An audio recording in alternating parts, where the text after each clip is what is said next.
¿Cómo están? Muy buenos días. Bienvenidos a Diálogo Abierto en simultáneo por Nacional 103.9. Carla Jarada, ¿cómo estás? ¿Cómo estás, Perla? ¿Cómo están todos ustedes? Bienvenidos a Diálogo Abierto. Ya estamos listos entonces para revisar todos los temas de la semana y como siempre en este país pasa de todo, sobre todo porque estamos pasando una época bastante complicada e histórica, ¿no es cierto?, en nuestro país. Y cómo no, vamos a empezar rapidito porque así nos lo pide la producción. Ok, vamos a empezar entonces.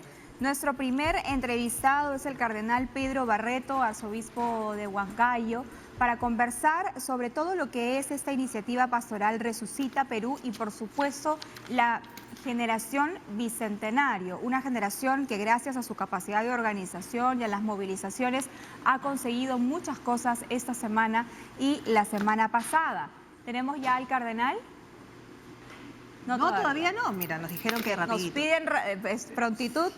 Sí. Bueno. Pero no hay problema, porque el cardenal Pedro Barreto Jimeno, arzobispo de Huancayo, ha sido bastante claro con las cosas que han pasado, pero todavía no se ha pronunciado luego de la decisión tomada por el TC, por ejemplo. Así es. ¿No es cierto? Así que vale la pena saber cuál es su punto de vista. Ha habido bastantes críticas respecto a esa decisión, que también analizaremos en su momento. Claro, ahora creo que el objetivo, más aún viniendo del cardenal, es ser una voz que llame a la tranquilidad. Eso es lo más importante ahora, que el país pueda retomar su cauce de tranquilidad mientras se van desarrollando las investigaciones sobre las manifestaciones y los abusos policiales que se cometieron en estas manifestaciones. Porque como recordemos, han fallecido 2 peruanos en estas movilizaciones, hay muchos heridos, algunos de ellos su situación médica es muy crítica. Hay una fiscalía especializada en derechos humanos que es la que se está en este momento abocando a este tema y recibiendo todas las evidencias que se puedan colectar, así como hay una misión de la ONU en este momento en nuestro país, justamente supervisando con las autoridades de salud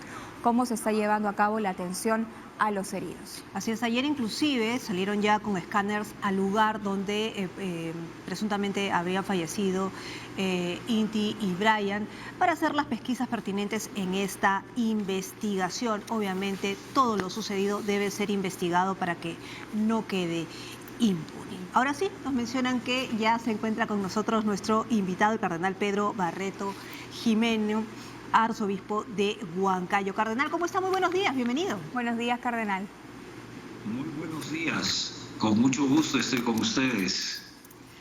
¿Qué tal? Bueno, ya conocemos su punto de vista de todo lo que ha sucedido, pero siempre es válido conocer su punto de vista, sobre todo porque ha pasado algo nuevo en esta semana, que es la decisión del Tribunal Constitucional, algunos de acuerdo, algunos en desacuerdo, pero que ha abierto la posibilidad de un debate respecto al cambio de la Constitución, aunque el presidente ha mencionado que en este gobierno eso no debe pasar. ¿Cuál es su punto de vista?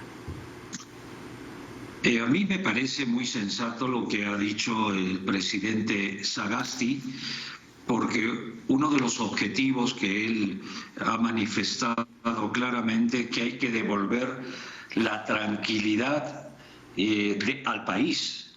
Y yo añadiría una tranquilidad vigilante del proceso político, porque los causantes de todo esta tragedia que podemos vivir y esta angustia que vivimos en este tiempo anterior al presidente Sagasti, como ustedes muy bien lo afirman, no puede quedar impune. Son 2 vidas de jóvenes que han entregado su vida por la democracia ante una represión desproporcionada, yo diría brutal, de algunos miembros de la Policía Nacional del Perú. Algo nuevo están haciendo. La juventud ha respondido democráticamente para sorpresa muy grata de todos. Y esto significa que detrás de estos jóvenes hay familias que han creado la conciencia de despertar a la sociedad a través de sus propios hijos, aun cuando 2 jóvenes hayan fallecido y varios también heridos. Cardenal. Este es el momento, yo diría, que algo nuevo están haciendo en el Perú, una auténtica democracia, y que los políticos aprendan de verdad que no deben servirse de la política, sino que la política está al servicio del bien común. Así es. Lo que ha pasado en las calles estos días ha sido una protesta democrática respecto de decisiones políticas que se estaban tomando.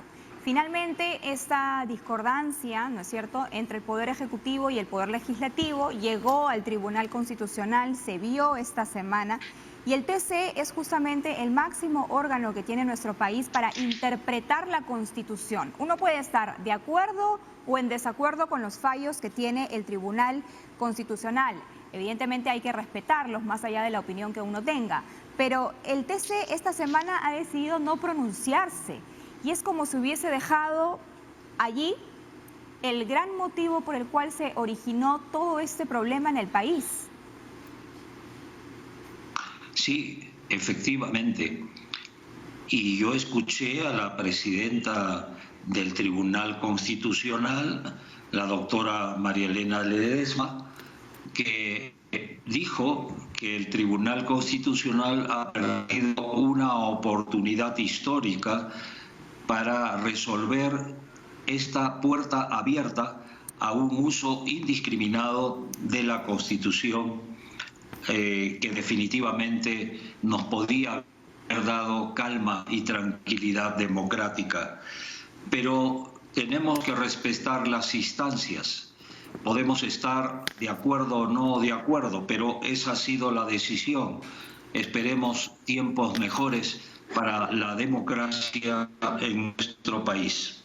Ahora, cardenal, pero si bien es cierto que a muchos no les ha gustado la decisión del TC, otra de las consecuencias que ha traído esa decisión es el cuestionamiento a la Constitución del 93, es decir, ha puesto sobre el debate, más allá de que se haga o no en este gobierno, que ya ha sido finalmente mencionado por el presidente Sagasti, más allá de eso, ¿no?, desestimado, sí, de alguna manera abre el debate para hacerlo en el futuro. ¿Usted cree que ese contrato social que tenemos debe ser cambiado, teniendo en cuenta que hay pro y contras en esa Constitución? Sí, yo no puedo pronunciarme de algo que no soy especialista, pero lo que sí el Congreso, y aquí está la gran interrogante, puede de alguna manera precisar que ese artículo sea de alguna manera dejado a un lado. Claro. Pero eso es, como se dice, pedir peras al olmo en este momento. Esperemos que en los próximos meses y también con las elecciones generales, que estoy seguro la sociedad peruana no volverá y no volveremos a cometer el mismo error de elegir simplemente a aquellos que son los partidos que han demostrado esta inconsistencia democrática que nos ha llevado a esta situación que ojalá nunca más se repita en nuestra patria. Cardenal, es verdad lo que usted dice, que la Constitución ha sido varias veces modificada sin necesidad de ser reemplazada en su totalidad. Pero me llama la atención en las palabras que usted dice, ¿no? Usted dice, no le podemos pedir peras al olmo. ¿Por qué no le podemos pedir peras al olmo? ¿A qué se refiere en específico? Me refiero específicamente al cambio que el Poder Legislativo pueda dar esa precisión democrática para evitar en los próximos años que puedan realmente volver a usar ese artículo para la vacancia presidencial. O sea, ¿usted considera que este Congreso no lo haría? Sería... No, definitivamente, inútil no pedir. por toda la historia que tiene. Ahora, cardenal, ¿podemos confiar en que nuestros políticos o este Congreso, en el tiempo que queda, ha aprendido algo? Porque finalmente son los mismos políticos, ¿ah? Solamente que algunos han salido de sus partidos, otros se han reagrupado, Otros han pedido disculpas. otros han cambiado de postura, en fin, pero son los mismos, son los mismos. Es cierto, son los mismos, pero aquí debo resaltar que los jóvenes están cambiando la historia del Perú. El miedo se acabó Así es. y los jóvenes están en primera fila para buscar el bien común.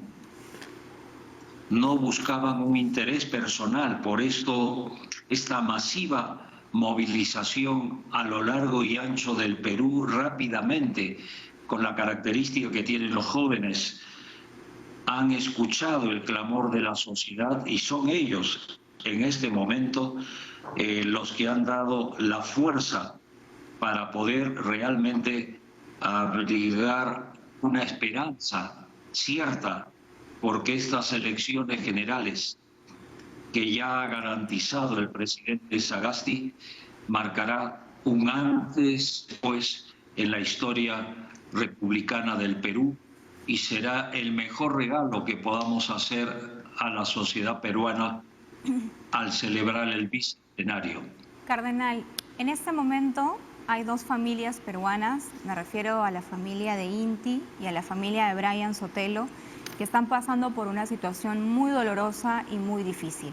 Acaban de enterrar a sus hijos, hay un dolor inexplicable, por supuesto, para un padre o una madre que pierde un hijo, más aún en estas circunstancias, porque estos chicos salieron a protestar, no salieron a morir.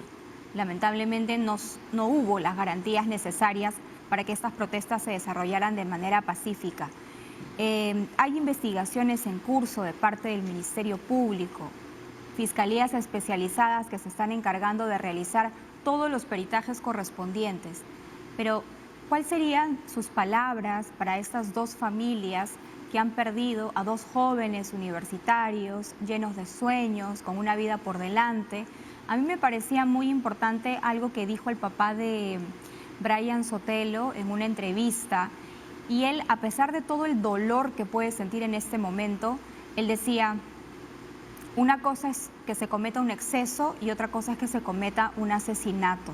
Y nosotros lo que queremos es que se haya justicia para nuestros hijos. Y lo dijo justamente después de escuchar el mensaje a la nación del presidente Sagasti en el hemiciclo. Sí, en realidad es difícil decirles unas palabras a los papás de Jack Bryan e Inti, pero sin duda alguna, en medio de su dolor, tenemos que tener dos aspectos fundamentales: que no puede haber impunidad.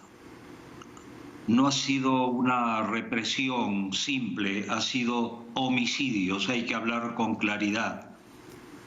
Y hay responsables directos de este acontecimiento doloroso. Por tanto, mi cercanía y la cercanía de la Iglesia para con estas dos familias que están en este momento lamentando gravemente esta situación de dolor. Pero también hay que dar un sentido de esperanza. Estas pérdidas no han sido en vano. Son signos del heroísmo que muchos han estado manifestando por bien del país.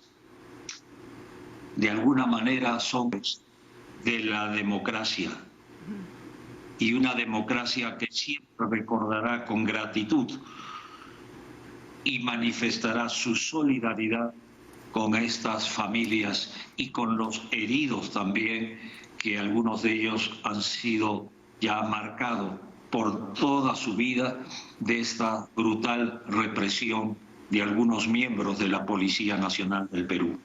Ahora, Cardenal, ¿cómo hacer después de todo lo que ha sucedido, las manifestaciones, los desaparecidos, las muertes, que nuestro país se reconcilie? Porque obviamente ha dejado una gran herida, y es justamente ahora, por ejemplo, después de esta gran represión policial, que la policía lamentablemente para otras personas, para muchas personas, en líneas generales es la policía represora.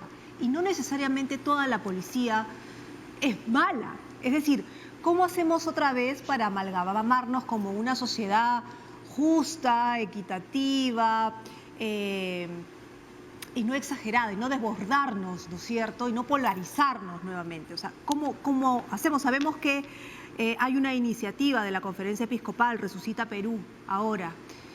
¿En qué consiste? Sí, en realidad busca la unidad, la conjunción de voluntades, y en este momento Resucita Perú ahora es revivir un Perú que todos deseamos y soñamos. Un país justo, un país solidario, un país que se sienta hermandad que nos une y la amistad social. Pero es importante señalar que no creo que hay polarización en el Perú. Hay algunos yo diría, grupos que tienen intereses personales que de alguna manera estaban acostumbrados a hacer de la política un camino para llenar sus arcas personales y sus apetitos e intereses. Esto hay que decirlo, pero la gran mayoría del país está buscando la paz, la justicia, y agradece este testimonio valiente de los jóvenes, porque en estos días triunfó la verdadera democracia, triunfó el Perú. Los políticos han aprendido la necesidad de escuchar al pueblo. Y cuando uno escucha al pueblo de manera desinteresada, surge este cauce de esperanza en medio del dolor. Y sobre todo creo la alegría, aunque parece mentira poder decir esto, pero es verdad, la alegría de saber que el pueblo peruano ha resucitado desde los jóvenes. Es una alegría muy grande, pero que tenemos que seguir vigilantes para que este proceso democrático, con la ayuda de Dios, sea un camino para encontrar una mejor política, como dice el Papa Francisco. Cardenal. Y la mejor política es buscar el bien común. Cardenal, el miércoles 25 de noviembre a las 7 de la noche se va a llevar a cabo vía Zoom una mesa redonda titulada "Para que la juventud vuelva a crecer, el Perú unido ante la corrupción". Esta es una iniciativa de Resucita Perú ahora, ¿no? Es una iniciativa del movimiento que usted está impulsando, y justamente en este conversatorio va a participar usted, por supuesto, la congresista Carolina Lizárraga y jóvenes, ¿no? Jóvenes para quienes es necesario compartir sus impresiones y reflexiones respecto a lo que ha pasado en nuestro país. Y esto me parece importante porque justamente se está hablando de abrir los espacios para los jóvenes, que sean parte de una manera mucho más activa de los destinos de nuestro país. Sí, efectivamente, el 25 tendremos este conversatorio donde los jóvenes serán protagonistas. E incluso también hoy, esta mañana, dentro de unos minutos, tendremos el plenario de Resucita Perú ahora, donde participan empresarios, universidades, comunidades de fe, es decir, jóvenes que estamos ávidos de escucharlos dentro de unos minutos. Es un ámbito más reservado, es cierto, pero ya los jóvenes están posicionándose de esta llamada de Dios de alguna manera y han respondido a lo que Dios quería. ¿Quién irá por mí al Perú para que levante el ánimo y la esperanza en medio de su dolor? Muy bien, Cardenal, muchísimas gracias por haber estado con nosotros. Sabemos que tiene que partir, que tiene compromisos que cumplir, pero muchísimas gracias por haber estado con nosotras y darnos a conocer su reflexión. Solo, por favor, para quienes quieran participar de este diálogo vía Zoom el miércoles 25, ¿dónde tienen que acudir o a dónde tienen que inscribirse, Cardenal? Mire, yo no tengo en este momento el detalle, pero yo le puedo hacer llegar a ustedes este proceso para que puedan escucharlas. Muy bien, Cardenal. Muchísimas gracias entonces por estar con nosotros y compartir sus reflexiones. Nos dicen desde la producción que esta información que justamente está dando Perla lo pueden encontrar en el Facebook de Resucita Perú Ahora. Entren ahí, Resucita Perú Ahora en el Facebook, ahí pueden encontrar la información. Y que se abran más espacios de diálogo, ¿no? En algún momento se podría también reestructurar este acuerdo nacional al que el propio presidente de la República hizo referencia para que los jóvenes efectivamente tengan un espacio, tengan una presencia permanente, ¿no? Para que sean escuchados siempre y no sea simplemente a causa de lo que ha pasado. O también de alguna manera que se les escuche para ver cómo ellos encuentran la manera de hacer política, porque tal vez ellos están encontrando una manera distinta. Ellos se han organizado vía TikTok, vía redes sociales, que eso es hacer política, pero de una manera ciudadana, ¿no es cierto? Pero lo han hecho a su manera, no necesariamente de la manera convencional como todos estamos acostumbrados, ¿no? Por algo son la generación del Bicentenario, así es, ¿no? A la que ya pertenecemos, no pertenecemos. Mira, un poquito... lo dejamos ahí. Estamos grandes, creo.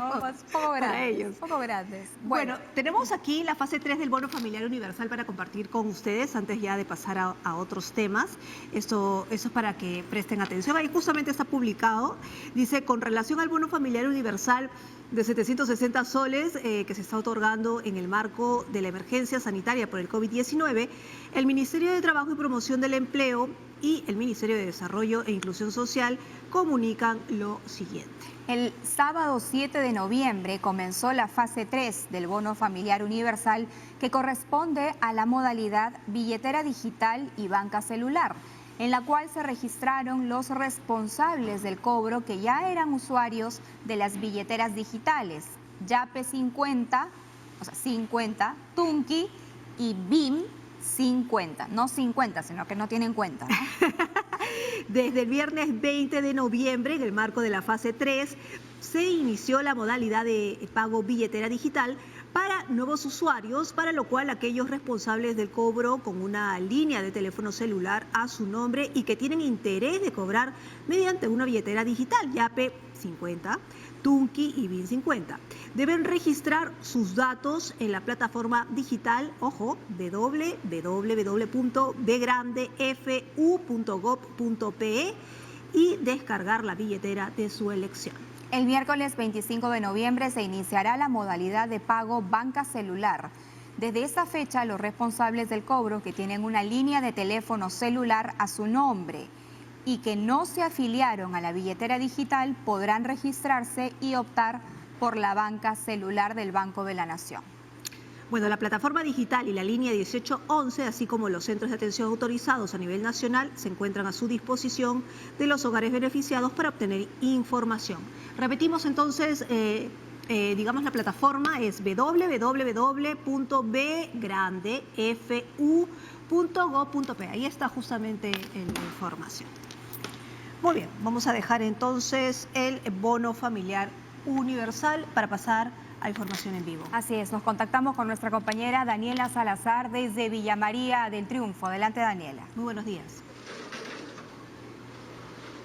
Muy buenos días, compañeras en estudio, y muy buenos días también a los amigos televidentes. Estamos precisamente desde Villa María del Triunfo, en el sector Micaela Bastidas, que ayer lamentablemente sufrió un incendio de grandes magnitudes que terminó dejando en la calle a cerca de 20 familias. Son 20 viviendas las que han quedado totalmente en escombros. Como podemos ver aquí, personal del municipio está recogiendo lo poco que queda, ya con maquinaria pesada, para sacarlo de esta zona de difícil acceso. Ahora, nosotros hemos conversado con el alcalde y es muy difícil con representantes, además de Defensa Civil, que se puedan volver a reconstruir estas casas aquí.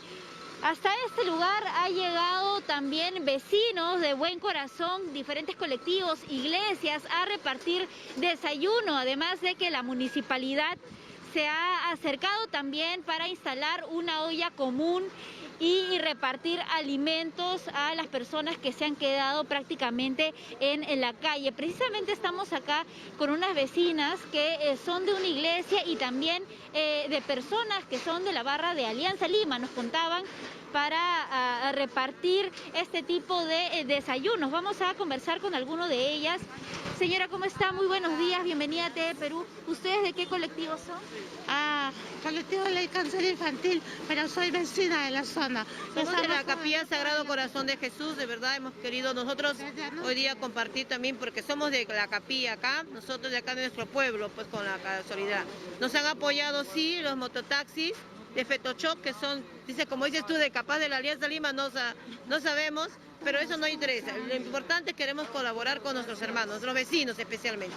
Correcto, muchísimas gracias. Y como pueden ver, vamos a ir avanzando porque se han instalado carpas de ayuda para que los damnificados puedan pasar la noche. Ahora, hay que precisar, compañeras, que en esta zona de Villa María del Triunfo estamos en las alturas, hace demasiado frío y lo que ellos necesitan son abrigo, víveres, agua y medicinas. Hay personas discapacitadas, bebés que han sufrido estragos al aspirar el humo de este incendio, personas diabéticas que en medio de esta pandemia, cerca a fiestas, aún se les va a hacer muchísimo más difícil sobrevivir y poder trabajar, pues lo han perdido todo. Vamos a conversar con alguno de los damnificados.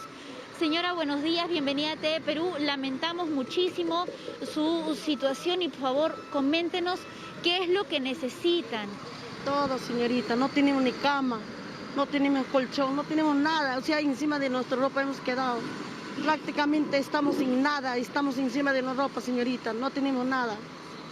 ¿Ustedes cuántos viven en la casa? Somos seis personas. ¿Alguno de ellos necesita medicina? ¿Tienen algún adulto mayor que tenga enfermedades preexistentes para a través de nuestra ventana poder brindar algún número de ayuda? No, de medicina no, estamos bien nomás, gracias a bendición, no nos pasó nada, pero todas nuestras cosas hemos perdido. No tenemos nada encima de nuestra ropa, nuestros tachos, nuestras ropas, nuestro mueblecito, todo eso, nuestro tele, todo hemos perdido, en nada hemos quedado, prácticamente todas nuestras cositas se han quemado. Señora, su nombre y su número de teléfono, por favor, para las personas, empresarios de buen corazón que puedan brindar algún tipo de ayuda. Por favor, señor, su número de teléfono para donación. 9922-33637. Lo repetimos, por favor. 9922-33637. ¿Su nombre de contacto? Juan Dionisio Rojas Patiño. Muchas gracias, señor Señorita, Dionisio. Vamos a seguir haciendo el recorrido. Vemos que están trayendo bidones de agua para poder brindar un poco más de comodidad a estas familias. Sabemos que en este momento duro lo que se necesita es la ayuda, compañeras. Vamos a ir conversando porque había una señora que necesitaba medicinas para sus familiares que son diabéticos. Ellos han perdido lo poco que tenían en este incendio y ahora se han quedado sin provisiones de estas. Señora, muy buenos días, estamos en vivo para TV Perú. Usted nos comentaba que necesitaban medicinas. Sí, hay un señor que me ha llamado para ir a reclamar metformina. Y voy a ir a las 3 de la tarde más o menos, no sé cómo iremos a ocuparnos aquí, ya he quedado con él, me ha ofrecido darme metformina para mis hijos que son diabéticos. Qué bueno, señora. Te comento, Perla, Carla, que nosotros hicimos un primer enlace con la señora, brindamos su número de teléfono para que le puedan brindar ayuda de estas medicinas y gracias al enlace que hicimos temprano ya se han comunicado con ella y le van a brindar la ayuda que necesitan. Vemos que hay personas de buen corazón que han llegado, eso reconforta un un poco la difícil situación que están viviendo estas cerca de 20 familias damnificadas. Sin embargo, se necesita más. Esta es la información entonces que tenemos desde el sector Micaela Bastidas en Villa María del Triunfo, compañeros. Bien, lamentable lo que ha ocurrido en Villa María del Triunfo. Hay decenas de familias damnificadas. Esperamos que la ayuda no cese para ellos, ¿no? Que siga llegando, en todo caso. Miren ustedes, ya algunas personas están llegando con ayuda tras el llamado que se hizo desde muy temprano. Esperamos la colaboración de otras personas más. Vamos a hacer una pausa ahora, pero no se muevan porque al regresar en Diálogo Abierto vamos a tener el análisis de la semana política que viene cargado y estará con nosotros Miguel Antesana. Regresamos con eso.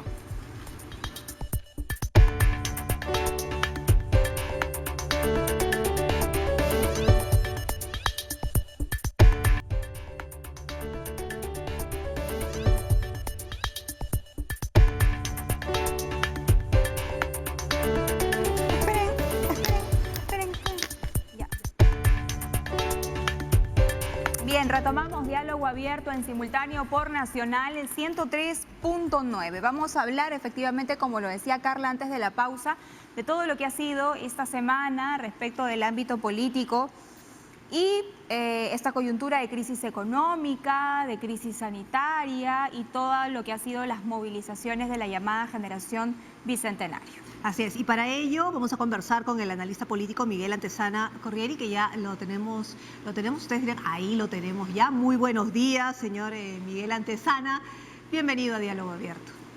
Buenos días, Carla, buenos días, Perla, ¿cómo están? ¿Qué tal? Bueno, el presidente Francisco Sagasti dijo que por la coyuntura de crisis económica y sanitaria no es urgente el tema del debate o el cambio, no el debate, el cambio de constitución en todo caso, que fue el debate que se ha traído a colación de la decisión del Tribunal Constitucional. ¿Cuál es el análisis que nos trae justamente esa decisión? Bueno, yo creo que la primera gran enseñanza que nos ha dejado los acontecimientos de los últimos días es que la gente ya no es un observador pasivo de lo que está pasando a nivel político. La demostración de las marchas, las manifestaciones que han sido espontáneas, que han sido convocadas muy rápidamente a través de redes sociales, sin necesidad de alguna cabeza visible o de algún caudillo, son demostración de ese empoderamiento de la sociedad o de ese reempoderamiento de la sociedad. Por supuesto que de ahí ha surgido otra serie de consecuencias, otra serie de pedidos, y entre ellos está esto de la Constitución, la reforma constitucional. Yo creo que es de alguna manera acertado en este momento no pensar en las reformas cuando tenemos una serie de crisis. Con eso no quiere decir que no sean necesarias, por supuesto que sí. Hay muchos elementos de la Constitución que deberían cambiarse, deberían perfeccionarse, todo es perfectible. Por este momento que necesitamos una recuperación económica y prepararnos ante la posible segunda ola que se viene anunciando desde hace bastantes semanas, yo creo que es una de las prioridades que debe tomar en cuenta el actual gobierno de transición. Esto no quiere decir que se patea la situación. Yo creo que también es posible todavía analizar la posibilidad de hacer una consulta el 11 de abril, ya que se va a hacer una elección general, aprovechar esa oportunidad para consultar al pueblo, no necesariamente para convocar de una vez a una asamblea constituyente, sino para consultar a la gente si también cree que es una de las prioridades que se deben realizar dentro de los próximos 5 años. Para entender las diferencias, señora Antesana, respecto de lo que vendría a ser un gobierno, llamémoslo regular, y un gobierno de transición, ¿no? Ese es un gobierno de transición, es un gobierno que va a durar poco tiempo, estamos hablando de 8 meses, hacia 28 de julio, es un gobierno que ahora mismo sí ya goza de legitimidad, pero no tiene pues 5 años para desarrollar políticas públicas, ni 3, ¿no? Es un tiempo bastante acotado. ¿En qué debería concentrarse este gobierno y cuáles son las características precisamente de un gobierno de transición? A ver, como el nombre lo dice, el gobierno de transición lo que está haciendo es pasar de un régimen, digamos, natural, normal, que fue el periodo de PPK, que además también tuvo una situación muy particular con el reemplazo del vicepresidente, hacia otro régimen en el que debería durarse los 5 años establecidos en la Constitución. Este es un periodo, como tú bien dijiste, que solamente tiene 8 meses y sus grandes tareas ya están clarísimas, están especificadas. Y la gran primera tarea es precisamente lograr esa transición al nuevo gobierno a través de las elecciones que se van a hacer el 11 de abril. elecciones que ya están convocadas, que no pueden echarse para atrás, que no se pueden adelantar, sino que ya estamos corriendo el cronograma establecido. Ahora, al tener tan poco tiempo, lo que tiene que hacer, en primer lugar, como ya dije, es llevarnos a un gobierno, si se quiere decir natural, que dure los 5 años, y el otro es implementar las reformas urgentes o trabajar las crisis que nos ha tocado en este momento afrontar. Nadie había previsto tener en el año 2020 una pandemia, una crisis de salud de este tipo, y tampoco nadie previó la crisis económica como consecuencia de las medidas que se implantaron en marzo, abril de este año. Entonces, esas 3 tareas son urgentísimas y yo creo que les va a tomar bastante tiempo enfrentarlas. Si además de eso puede poner en marcha el aparato estatal, que en algunos casos se encuentra semiparalizado, yo creo que con eso estará logrando bastante el presidente Sagasti en llevarnos hacia un nuevo gobierno en julio de 2021. Ok, pero hacia eso vamos. En las elecciones vamos con las mismas reglas de juego de siempre. Digamos, no va a haber mayor cambio. Tenemos los mismos políticos reorganizados, pero son los mismos políticos. Es decir, ¿podrá Sagasti hacer esos cambios? O sea, estamos pensando en positivo, en que hemos aprendido, pero realmente hemos aprendido porque, digamos, hay un grupo que no creo que se quede tranquilo rumbo a las elecciones. A ver, tú has tocado un punto muy importante.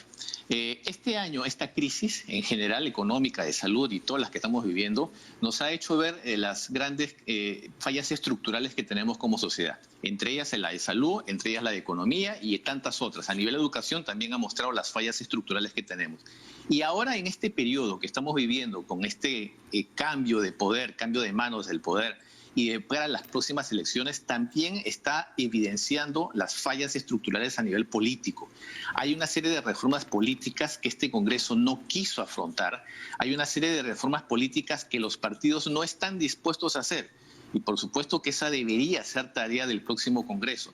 Yo estoy completamente de acuerdo contigo. Este Congreso y esta clase política que viene instalada desde hace 20 y hasta 30 años, por supuesto que debería cambiarse, debería haber una renovación política. Pero si las reglas de juego no se cambian, entonces va a seguir la misma gente y va a seguir vigente la misma forma de la gente que entra a la política. No tenemos una democracia interna al 100%. Todavía seguimos bajo los designios de ciertos delegados o cabezas de los partidos políticos. Y más aún, yo desde mi punto de vista, y es algo que he venido sosteniendo bastante tiempo, no podemos darle todo el poder a los partidos políticos porque ya sabemos que los partidos políticos han defraudado a la población. Debería también darse la posibilidad, como existe en algunos otros países, en el que haya formas independientes de entrar a la política. Es decir, si por ejemplo cualquiera de nosotros quisiera postular a un cargo de elección popular, tiene que estar inscrito en un partido. Pero si este partido tiene una mala reputación, por supuesto que nadie va a querer inscribirse y nadie va a querer postular. Entonces debería saltarse esa gran barrera y debería haber la posibilidad de que la gente también pueda postular de manera independiente, insisto, como se hace en otros países. Y cuando se dé eso, entonces yo creo que la gente va a participar de una manera más activa en política y ahí va a poder venir la renovación que tanto estamos reclamando. Postular de manera independiente sin un partido político, ¿podría profundizar un poco más en el tema, por favor, señora Antezana? Es decir, hasta ahora, como decía, las reglas de juego están establecidas sobre la base de partidos políticos, porque hablamos de un sistema representativo en el Congreso. Ahora, el armar un partido político tiene una serie de requisitos. Hay que tener planillones, hay que recoger firmas, hay que tener delegaciones provinciales, en fin. Es un gran trabajo tener un partido político. Ese trabajo, por supuesto, que desanima a mucha gente y anima a algunos que tienen tanto el brazo para movilizar gente, pero también el brazo financiero, porque eso no es gratis. En cambio, si hablamos de candidaturas independientes, si alguien, cualquier persona quisiera candidatearse y formar un movimiento, por supuesto con la estructura básica, pero no necesariamente con una estructura partidaria, eso pudiera renovar la política. No digo que necesariamente que para empezar para la presidencia de la República, como vemos en otros países. Es más, en Estados Unidos acabamos de ver una elección en la que los dos grandes candidatos eran Biden y Trump, pero también hubo una cantidad de candidatos que nadie supo, que nadie se enteró que estaban ahí. entre ellos candidatos independientes. En el caso peruano pudiéramos hablar de candidatos independientes, por ejemplo, a las alcaldías, por ejemplo, a los gobiernos regionales, y en la medida que esto comienza a funcionar, también pudiéramos hablar de candidaturas independientes a nivel de lo que es el Congreso. Y ahí sí estaríamos hablando de una reforma, habríamos hablando de una renovación en la política que hasta ahora no se viene dando, porque como dije, seguimos trabajando sobre la base de las cúpulas partidarias. Ahora, usted me permite abrir una inquietud, ¿no? Y es que durante las marchas y los últimos días nos hemos dado cuenta que la generación Bicentenario finalmente ha hecho ciudadanía, pero ha hecho política a su manera. Siempre hemos acuñado la frase de que a los jóvenes no les importa hacer política, no les interesa, pero ellos nos han dado una gran lección en los últimos días. Ellos han hecho política y se han organizado de una manera impresionante, ¿no? Han tomado decisiones, en fin, nos han enrostrado cosas que las antiguas generaciones no hemos podido hacer. Y lo han hecho a través de las redes, cosas que nosotros no teníamos. Lo han hecho a través de las redes y se siguen organizando para hacer más marchas. ¿Por qué no escucharlos a ellos también y encontrar una manera de hacer política a su medida también? ¿No? O sea, ¿cómo de alguna manera enlazarlos a ellos para que formen parte de la política peruana, de la ciudadanía, ¿no? Yo creo que aquí tiene que haber una participación de varios actores. Si bien es cierto que esta llamada generación del Bicentenario ha surgido como un gran actor, que ha surgido además con una herramienta que no teníamos nosotros, como tú bien acabas de decir, las redes sociales. Las redes sociales es un fenómeno que tiene 15, 17 años, no es una cosa de toda la vida. Ellos han nacido con esta herramienta y por supuesto que la están utilizando de manera más eficiente y más eficaz que nosotros. Ahora, esta generación también hay que verle sus debilidades y esto también hay que verlo de manera objetiva. Es una generación que no ha tenido formación en política y cuando digo formación en política me refiero a lo básico, que desde el colegio tengan nociones de lo que es comunicación política, tengan nociones de lo que es el manejo del Estado, tengan nociones elementales de cómo funciona el aparato estatal. Eso no lo conocen. Eso no lo sabe. Entonces simplemente se están enfrentando a la frustración, a la rabia que implica ver a una clase política que no está conectada con la sociedad. Eso es lo que estamos viendo.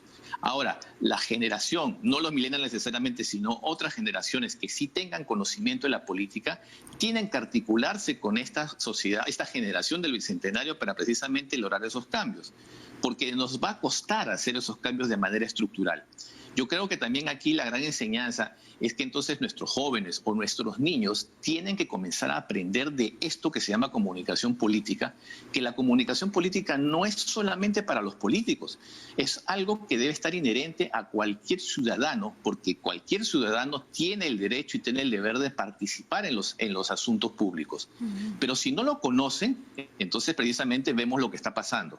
Reacciones, simplemente vemos una situación de reacción ante injusticias, pero no vemos una idea.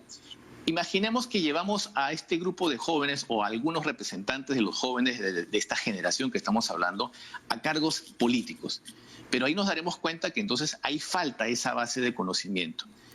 ¿Cómo lo cumplimos? Precisamente preparándolos desde el inicio y no solamente de la parte reactiva, sino preventivamente saber que deben conocer qué cosa es esto. Y ahí yo creo que vamos a comenzar a cambiar estructuralmente este problema de la política en el Perú. Señora Antezana, creo que una de las cosas más complicadas que le toca ahora a esta generación Bicentenario es procesar la idea de que aquellos políticos que tuvieron que ver con los hechos sucedidos son los mismos políticos que están en la conducción o se encuentran conduciendo el destino de un Congreso de la República. O sea, ellos no han cambiado, siguen siendo los mismos. Y si se cambiaron algunas decisiones fue justamente por la presión de las movilizaciones. Un punto que ha quedado como suelto allí en la agenda de la reforma política es el referente a la inmunidad parlamentaria. El otro día conversábamos con un especialista y nos decía que ya no alcanzaban los tiempos, pero hay quienes dicen que sí, si es que se tuviese voluntad política de sacar adelante la reforma. ¿Considera usted que el Poder Ejecutivo podría presentar una nueva reforma constitucional para que la inmunidad parlamentaria finalmente sea vista, sea debatida y que sea otra institución y no el mismo Congreso el que decide si se le levanta la inmunidad a uno o a otro. Y esto podría tal vez dar un mensaje de sensatez a los jóvenes del Bicentenario. Yo creo que los mensajes que hablan de que no hay tiempo es cierto, por el lado estrictamente de lo que establece la Constitución. Para hacer una reforma constitucional tiene que haber esa propuesta ser aprobada en 2 legislaturas ordinarias y no tenemos tiempo para 2 legislaturas ordinarias.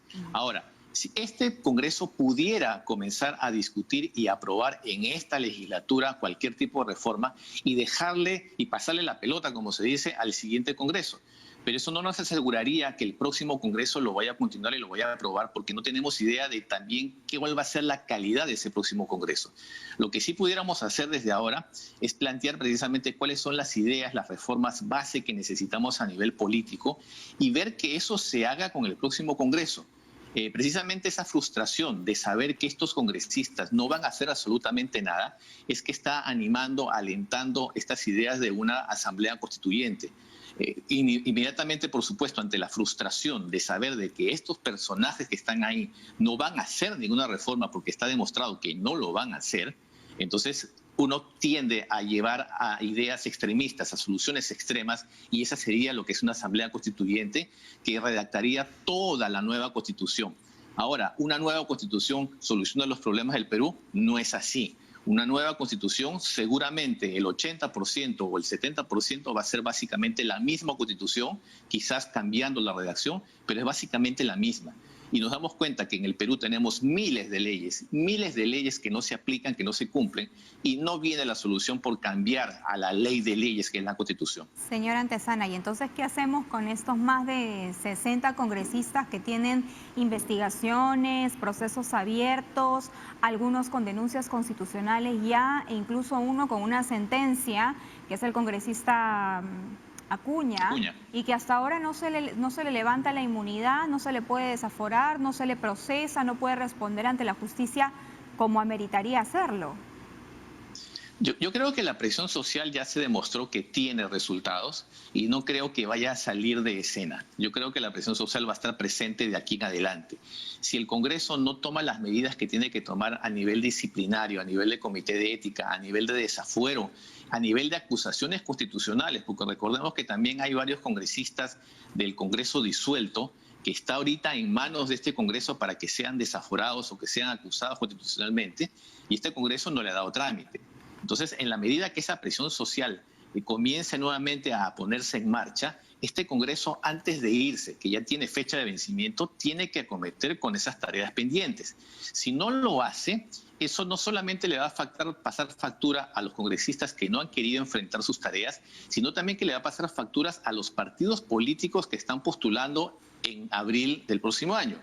Recordemos que también en estos días o en las últimas horas ya han habido precandidatos que están renunciando a sus candidaturas, porque se dan cuenta que el costo político de todo esto que está pasando va a tener una consecuencia directa en abril. Y yo creo que todo este proceso en los próximos 5 meses antes de las elecciones van a haber muchos cambios, van a comenzar a descartarse partidos políticos, va a haber un poco de limpieza, porque de esos 24 partidos que están postulando, no todos van a pasar la valla. Y ahí vamos a poder tener un primer filtro para quizás limpiar un poco la clase política peruana. Ok, pero en cuanto a eso precisamente nos llama la atención justamente la decisión que se ha tomado contra Fuerza Popular, porque el Poder Judicial ha mencionado que este proceso que se le sigue podría dejarla fuera de carrera. Para algunos está bien que siga el proceso, para otros más bien sería de alguna manera victimizarla, es decir, ¿esto qué tan positivo puede ser para las próximas elecciones en busca de la limpieza, digamos, de algunos partidos?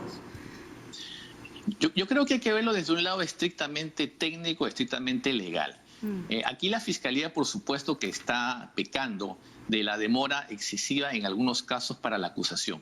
Aquí está pidiendo precisamente una medida preventiva preventiva para que no participe, y eso está siendo aprovechado, como tú bien dijiste, para victimizarse, para sacarlo de carrera, que es un ataque contra el partido, no solamente contra Keiko Fujimori, sino contra el partido.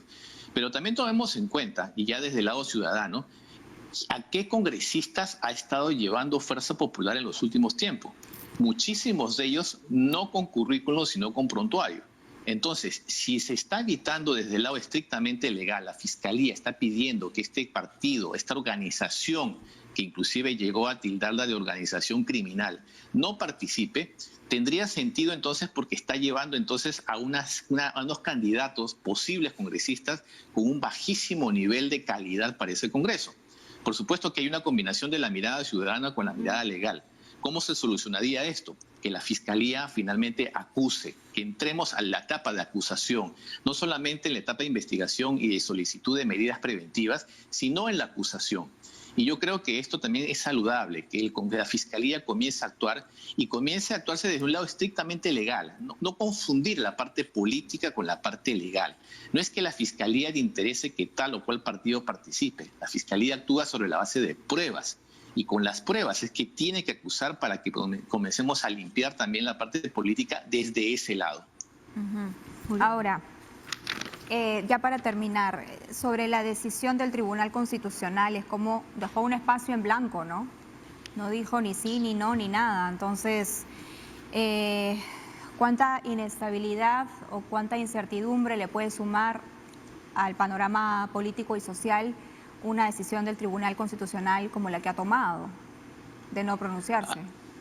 A mí me llama mucho la atención que en la sentencia que ya ha sido publicada se lee que esta decisión precisamente se tomó para calmar las aguas, cuando ha sido todo lo contrario.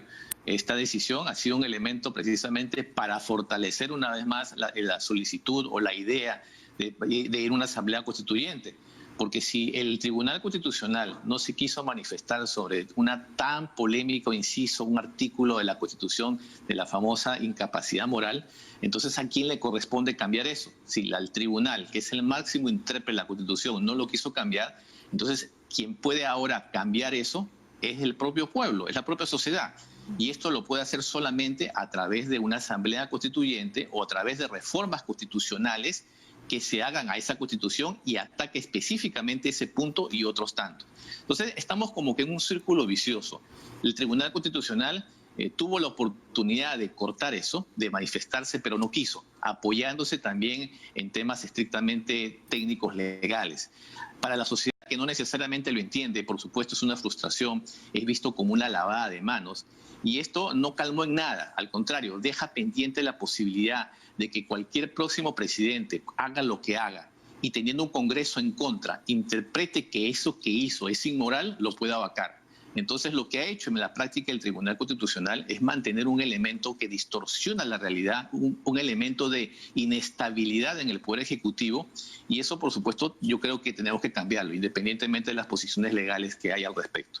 Bien, muchas gracias al señor Miguel Antezana, analista político, conversando esta mañana con nosotras sobre todo lo que ha sucedido y seguirá sucediendo en nuestro país. Hablábamos en algún momento de Humberto Acuña, este congresista que ya tiene una sentencia, pero que sin embargo no... Gracias, doctora Antezana. Nos vemos. Gracias, hasta luego. Muchas gracias. Pero que sin embargo todavía no se le levanta la inmunidad parlamentaria. Bueno, este congresista preside la Comisión de Presupuesto, una de las más importantes en el Parlamento. Entonces, ¿de qué estamos hablando, no? Así es. Muy bien. La próxima semana probablemente lo relevarían. Eso según dato del diario El Comercio. Vamos a ver si es que en el Congreso ha cambiado, ¿no es cierto? Ha cambiado esta temática de protegerse. Claro. Pero en fin. El congresista César Combina propondría, ¿no?, que el congresista Humberto Acuña sea cambiado de la presidencia de la Comisión de Presupuesto. Ojalá. Bueno, nosotros tenemos más para ustedes y antes de irnos a la pausa tenemos el bloque La Fórmula del Ahorro.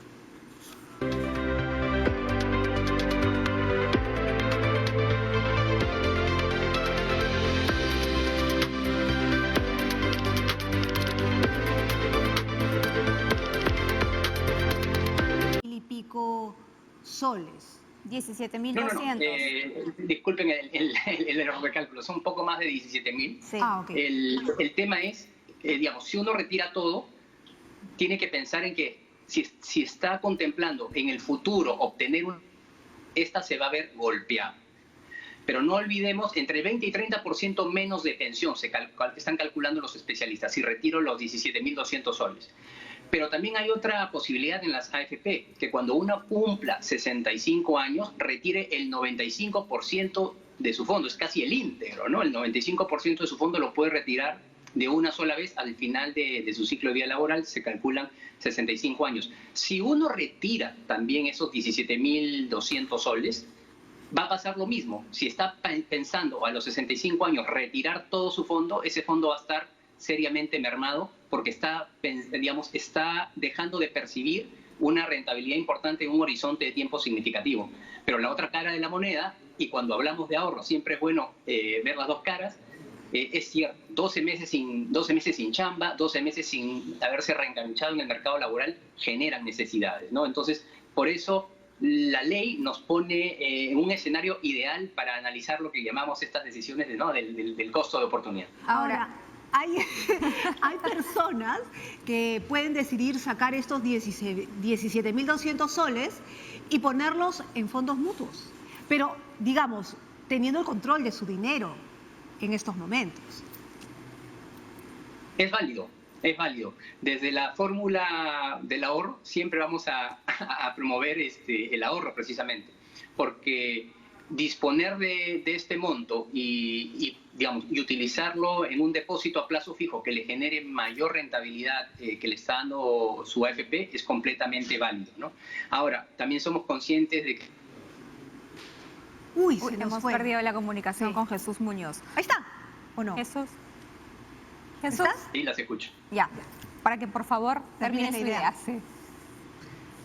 No, les decía que sí, es válido lo que se señalaba. Desde la fórmula del ahorro siempre vamos a recomendar una conducta de ahorro e inversión. Y bueno, si se encuentra en el sistema financiero mayor rentabilidad para ese dinero, es bueno que lo puedan trasladar a una cuenta de ese tipo. Bien, muchas gracias a Jesús Muñoz, vocero de la ONP. Esa ha sido la fórmula del ahorro. ¿Y una pausa? Nos vamos a una pausa y regresamos con más.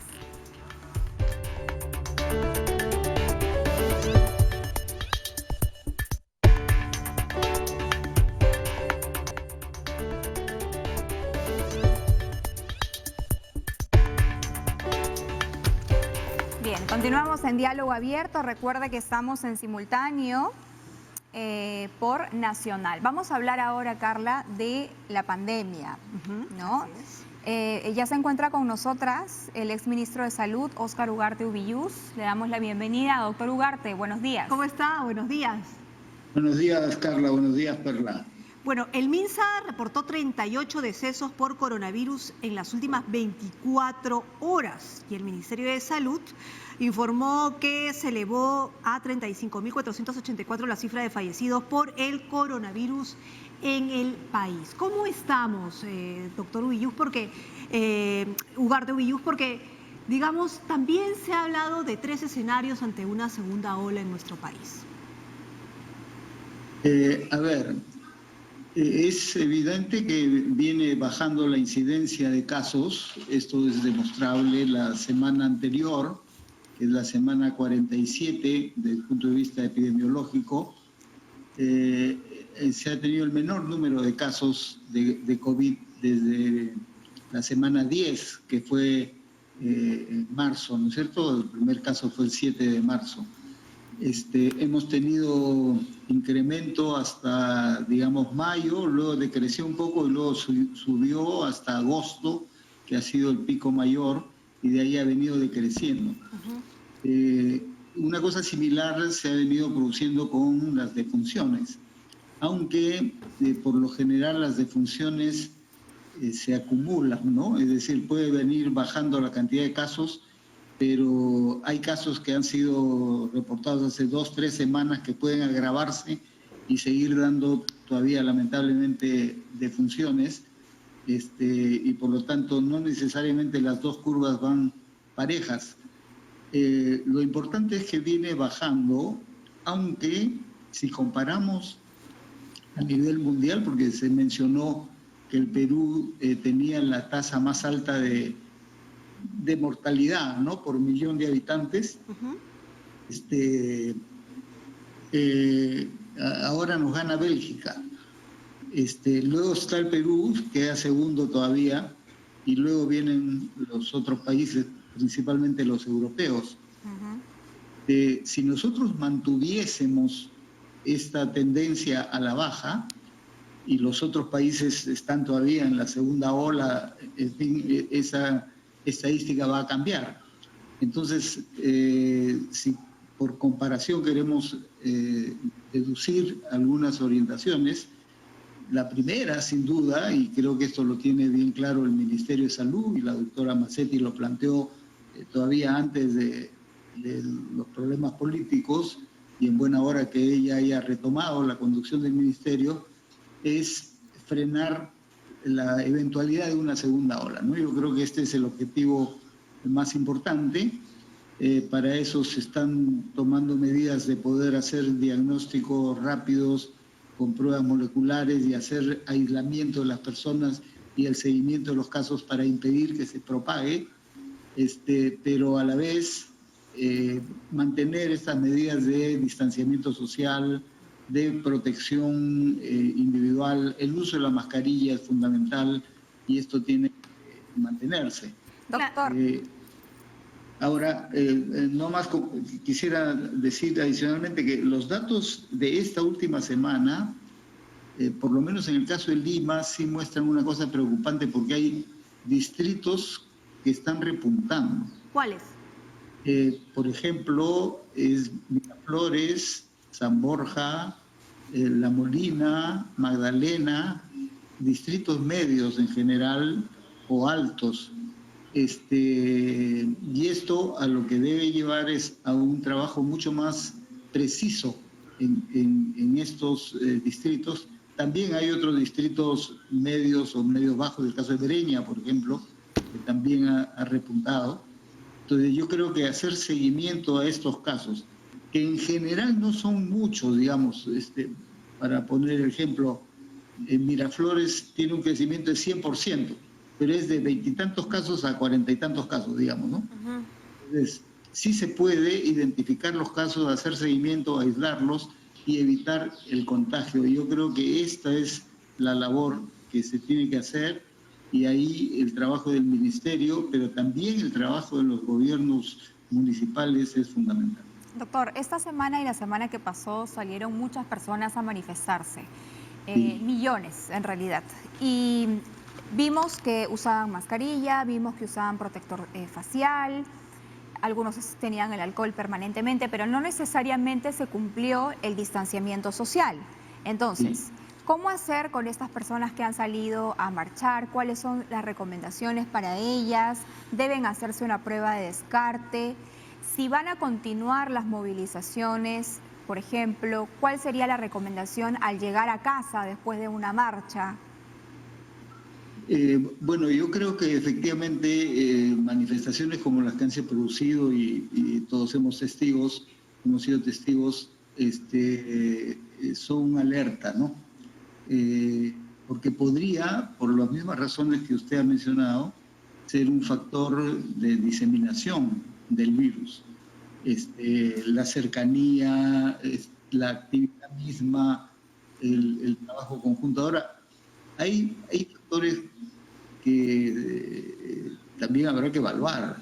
Por ejemplo, los gases lacrimógenos son factores irritantes de las vías respiratorias, y eso sensibiliza a las personas para que el virus ataque más rápidamente.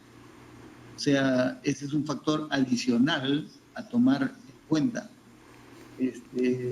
No sabemos, y esta es una especulación, qué efecto pueden tener los gases lacrimógenos en los virus mismos, ¿no es cierto? Ese es un tema que habrá que investigar. Pero se produce un factor adicional de riesgo con la irritación de las vías respiratorias en forma masiva y la posibilidad de la expansión del virus, yo creo que no hay ninguna duda. Ahora, las recomendaciones fundamentales de las personas que han estado participando es observar sobre todo la sintomatología que podría identificar riesgo, ¿no?, de que esté en curso la enfermedad, y si es así, inmediatamente hay que hacer el chequeo, hay que tomarse la prueba y descartar, o si se confirma, aislar a las personas. Tenemos capacidad instalada.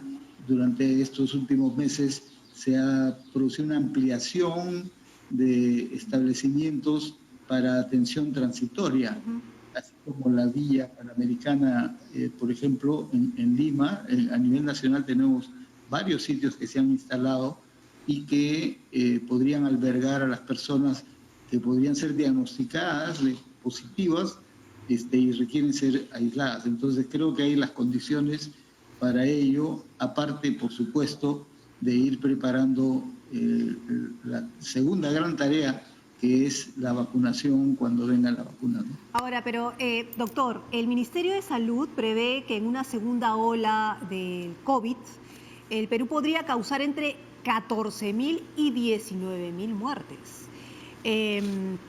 Esto es probable porque hay 3 escenarios posibles, ¿no? Sí. Uno leve, otro más probable y otro peor. Es decir, ¿cuál es realmente nuestro escenario? ¿Esas son las cifras reales de ese escenario? Mire, actualmente creo que todavía son, digamos, evaluaciones tentativas y en algunos casos especulativas, pero la principal recomendación es que hay que hacer una evaluación más regional. Es decir, Lima es obviamente muy importante y en Lima se pueden diferenciar distritos y eso hay que hacerlo, pero hay que mirar cada región por separado porque tiene su dinámica propia. ¿En qué sentido? Miren, los países europeos que han tenido un repunte de segunda ola, el caso de España, por ejemplo, ellos después de la primera ola hicieron un estudio de cero prevalencia, es decir, cuántas personas habían sido atacadas realmente por el virus y habían generado defensas. Y se estableció que era el 5% de todas las personas a nivel nacional. Y en las ciudades de Madrid y Barcelona, donde fue más intenso, máximo 10% de las personas. Eso quiere decir que había un 90-95% de las personas que estaban indefensas y que podían ser el caldo de cultivo para una segunda ola. Eso es muy importante tenerlo presente y aunque no tenemos las cifras exactas, probablemente en los otros países europeos ha sido similar. Entonces, la posibilidad, cuando bajaron la guardia, ¿no es cierto?, sobre todo en el verano y abrieron las playas, las discotecas, etcétera, se expandió el virus. Bueno, en el caso de Perú hay que medirlo porque esa cero prevalencia que se llama, que es el índice de cuántas personas pueden haber sido afectadas hasta ahora y tienen protección y cuántas no tienen protección, varía de región a región. En Lima, el estudio que se hizo en julio hablaba de un 25%. Eso debe haber crecido. Ahora se está iniciando otro estudio de cero prevalencia a nivel nacional y eso va a ser muy interesante. Pero supongamos que esté en 30-35% en Lima. El resto de las personas, ese otro 65% son las que están en riesgo, ¿no es cierto?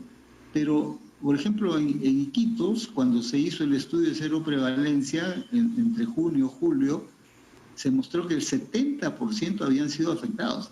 Es decir, habían generado anticuerpos contra el virus y solo estarían restando un 30%. En Chiclayo, en Lambayeque, se hizo y se encontró que era el 30% de personas afectadas en ese momento. Eso puede haber crecido a un 40, 50% y el resto no. Entonces, cada región tiene su propia realidad. Y creo que hay que hacer un seguimiento por cada región porque ahí hay que aplicar medidas con cierta particularidad, ¿no es cierto? Doctor, algo que ha quedado un poco en suspenso es la vuelta al colegio, ¿no? Sí. La Organización Mundial de la Salud se ha pronunciado señalando que los colegios deben abrirse, y leo textual, pues está causando daños irreversibles en la educación. En Europa, en Francia, por ejemplo, se ha vuelto a un confinamiento bastante estricto, pero las escuelas están abiertas y los estudiantes asisten, no así las universidades. En la región, Chile está preparando ya protocolos para que se reanuden las clases en su totalidad en marzo del 2021. Y en Colombia, que también se han suspendido desde finales de marzo las clases presenciales para 13 millones de personas, entre estudiantes y profesores. En ciertas partes del país ya empezaron a abrir algunos nidos y colegios a partir del pasado octubre, ¿no? Bajo un modelo híbrido, algunos días presencialmente, algunos días virtualmente. ¿Qué debemos hacer en el Perú desde el punto de vista de la salud pública? ¿Es conveniente que los alumnos regresen a clases, ya sea de manera presencial completamente o de manera híbrida, o todavía debemos esperar cómo avanza esta segunda ola? Entiendo que el Ministerio de Educación viene preparando efectivamente una estrategia teniendo en cuenta estos diferentes factores. Es cierto que lo aconsejable por la salud de los niños, ya no la salud frente al COVID, sino en general la salud emocional, la capacidad de mayor aprovechamiento de la educación, es que se retorne a la normalidad en la medida de lo posible, es decir, a las clases presenciales. Pero lo sensato es ir paso a paso, ¿no es cierto?, e ir desarrollando probablemente una estrategia mixta al principio, hasta tener la seguridad de que ya está controlado el riesgo de infección. Ahora, pero doctor, sí, científicamente o desde el lado médico, ¿se ha comprobado que el contagio en niños, por ejemplo, en adolescentes, es menor, mucho menor que el contagio de adultos? En algún momento se hablaba de que los niños eran más bien transmisores, ¿no? Sí. Y exceptuando aquellos niños o adolescentes que tengan alguna condición médica preexistente, como para que se pueda complicar una situación si es que le da el coronavirus. Pero si no es así y es un niño que está sano, con vacunas al día, el nivel de contagio me parece que es menor y la posibilidad de que se agrave la situación es casi ausente, ¿o cómo es? Es decir, la posibilidad de contagio se mantiene también en los niños y en los adolescentes. Es decir, el que puedan en ambientes que comparten con otros niños y en juegos, etcétera, contraer el virus. Eso está demostrado.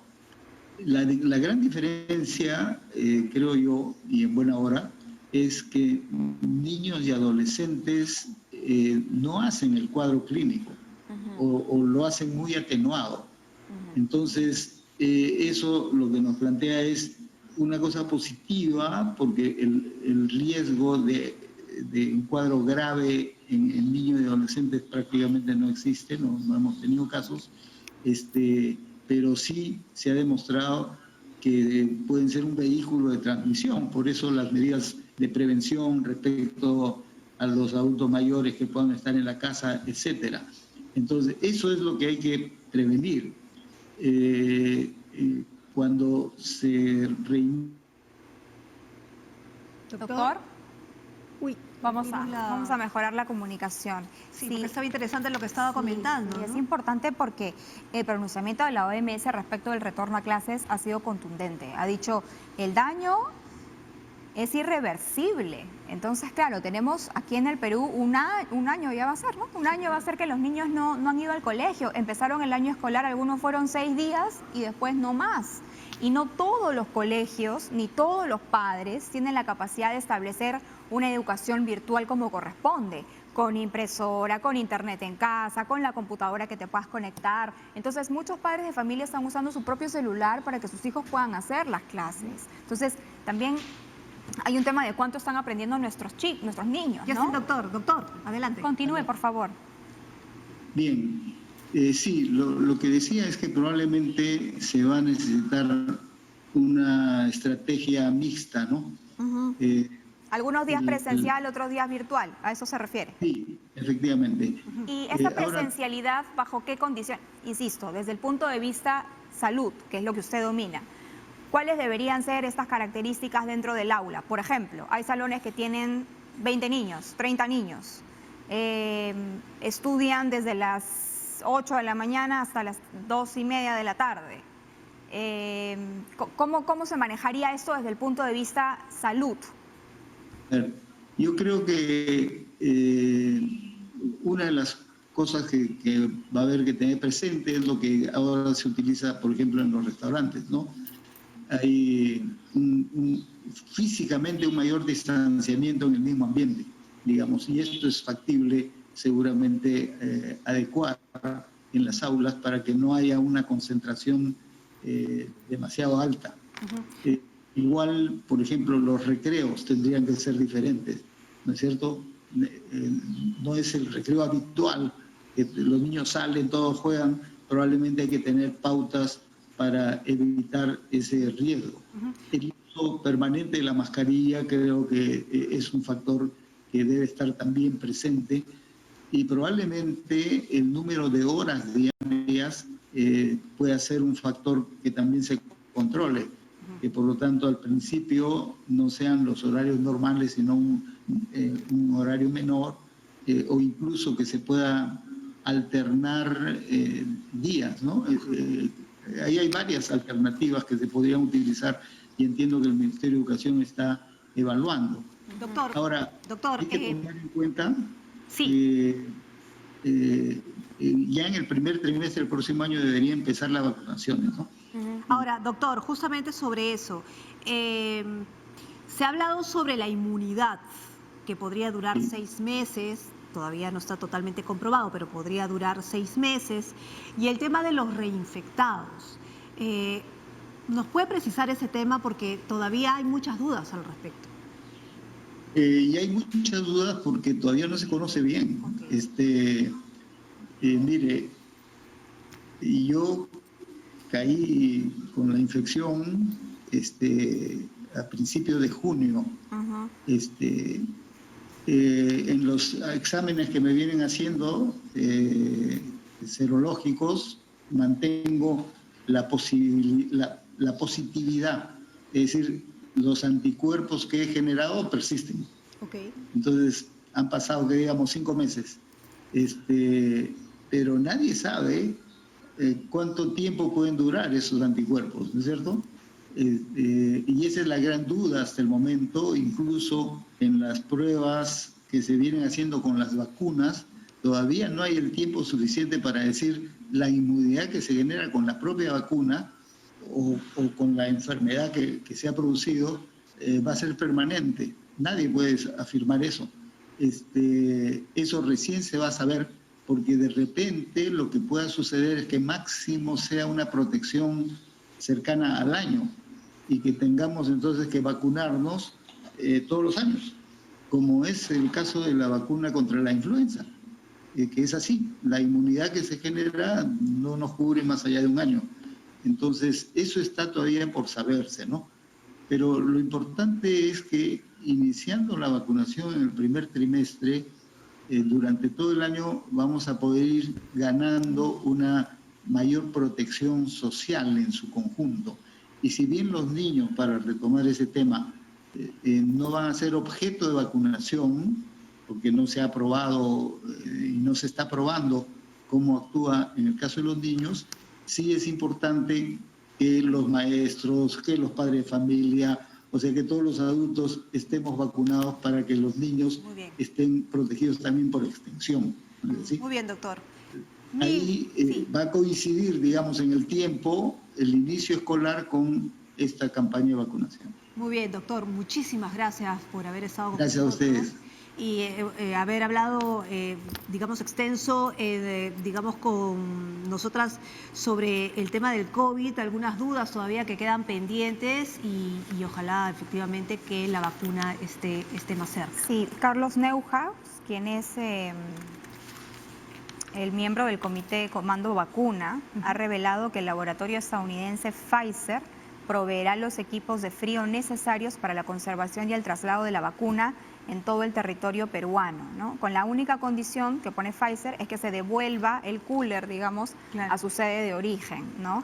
Y bueno, se hablan de 9,9 millones de vacunas que el Perú podría adquirir a Pfizer, porque las investigaciones en fase 3 van dando resultados bastante auspiciosos. De hecho, Pfizer ha pedido permiso ya para administrar con urgencia la vacuna en los Estados Unidos.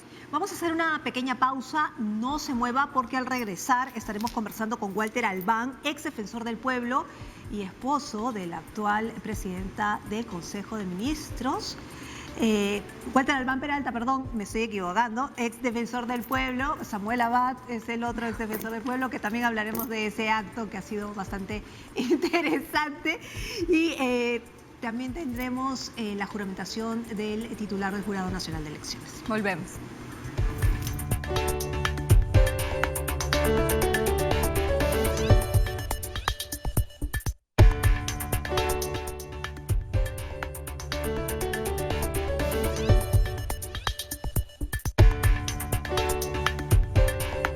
Bien, continuamos con Diálogo Abierto, son las 9 de la mañana con 32 minutos.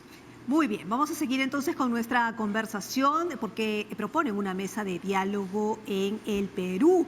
La OEA debería presidir una suerte de mesa de diálogo en el Perú y poner bajo la mira al Congreso, poder del Estado, en el que hoy no se puede confiar. Eso lo ha planteado Walter Albán, ex defensor del pueblo, nuestro siguiente invitado. Ex ministro también del Interior. No sé si ya lo tenemos. Lo tenemos, ¿cómo está? Muy buenos días, bienvenido. Buenos días, señor Albán, bienvenido. ¿Qué tal?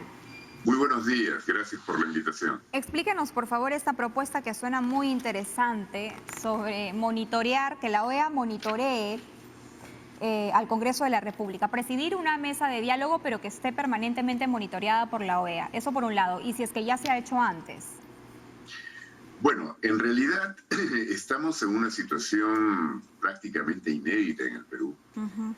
Y creo que lo que ha ocurrido en el Congreso hace apenas una semana y días, y lo que acaba de hacer el Tribunal Constitucional por mayoría, es decir, no pronunciarse y no establecer parámetros claros sobre la utilización del artículo 113 de la Constitución, me da la impresión entonces que tiene que derivar esto en una forma de controlar a esas organizaciones que representan los 105 votos que hubieron para una vacancia que, a juicio mío y de mucha gente que ha estudiado el tema y que lo ha seguido de cerca, es precisamente el que se ha producido una suerte de arbitrariedad, una toma del poder, un copamiento del poder, sin respetar ningún tipo de limitación o de criterio, de razón, de fundamento.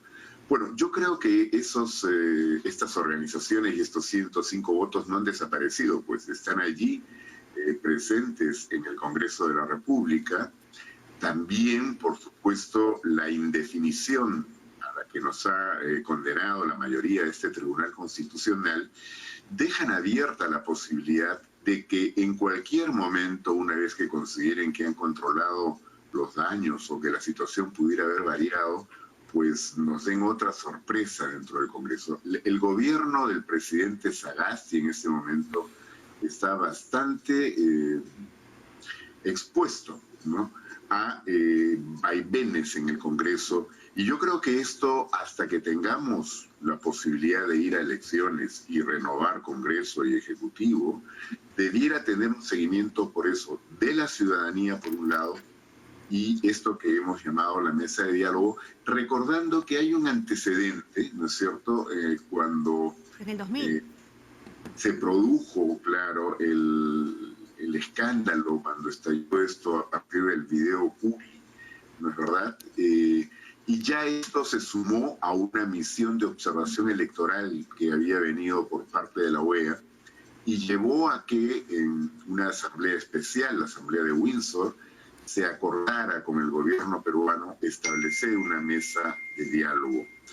Pues bien, esa mesa tuvo precisamente un rol, yo creo, de alguna manera fiscalizador del comportamiento de un Congreso que seguía siendo mayoritariamente fujimorista. A eso quería llegar. En la práctica, ¿qué podría controlar esta mesa de diálogo de la OEA? Es decir, el Congreso no podría tomar ninguna decisión sin que ésta sea autorizada por la mesa de diálogo. No, creo que no se puede pensar en un mecanismo formal que impida al Congreso ejercer atribuciones que la Constitución le otorga. Pero creo que esto es más una suerte de mecanismo político de control y de entendimiento de que hay una situación en el país que requiere que esta actuación del Congreso se sujete estrictamente a lo que la Constitución señala y no sea obstruccionista ni pretenda generarnos una nueva situación de inestabilidad. ¿Y quién tiene que pedir que se instale esta mesa de diálogo? ¿A solicitud de qué? ¿De quién? Bueno, lo que puede ocurrir ahora es que el Ejecutivo se lo solicite. La OEA ya anunció una misión de observación y ya estaban por desplazarse al Perú.